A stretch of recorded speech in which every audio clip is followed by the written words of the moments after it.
on est producteur donc de vin et créments au Luxembourg, donc la maison Galès.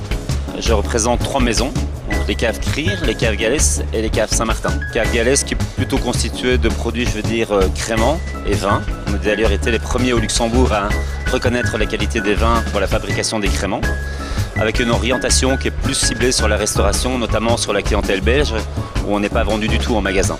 On était déjà sur le marché belge, mais toujours pas dans la grande distribution, donc toujours réservé à la clientèle professionnelle, restauration, négociants et autres, clientèle privée également un petit peu, mais c'était pas la priorité, donc on participait à très peu de salons. On cible d'autres marchés que la Belgique, bon, notamment l'Allemagne et la Hollande, bon, c'est maintenant l'export de proximité, on va dire, on n'est pas sur des pays étrangers comme le Japon, la Chine, simplement parce que nous sommes une cave privée, donc on ne peut pas non plus répondre à toutes les demandes en termes de volume, c'est pas l'idée, donc l'idée pour nous est de faire de la qualité et pas forcément de répondre du volume. Et c'est l'occasion pour nous de rencontrer éventuellement les restaurateurs, faire de nouveaux contacts, mais également nos clients existants.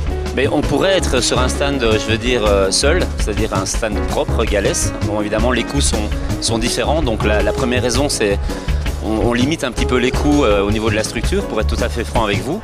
Et puis je pense que c'est intéressant aussi de participer à un stand collectif où plusieurs gens du Luxembourg peuvent montrer le savoir-faire du Luxembourg, et dans ce cadre-là, ça peut être intéressant de montrer aux gens qu'il n'y a pas que du vin, il n'y a pas que des banques non plus au Grand-Duché de Luxembourg. On doit être plus ou moins à 25 nouveaux contacts, donc je ne prends pas en compte évidemment les restaurateurs avec qui on travaille.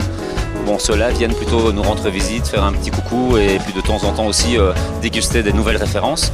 Mais voilà, donc c'est plus ou moins une trentaine de contacts depuis 2 jours. Sur des contrats de négoce, donc des nouveaux négociants que nous avons rencontrés, c'est pas éventuellement évidemment l'endroit pour rencontrer des nouveaux négociants, puisque en général on rencontre plus des restaurateurs et des traiteurs.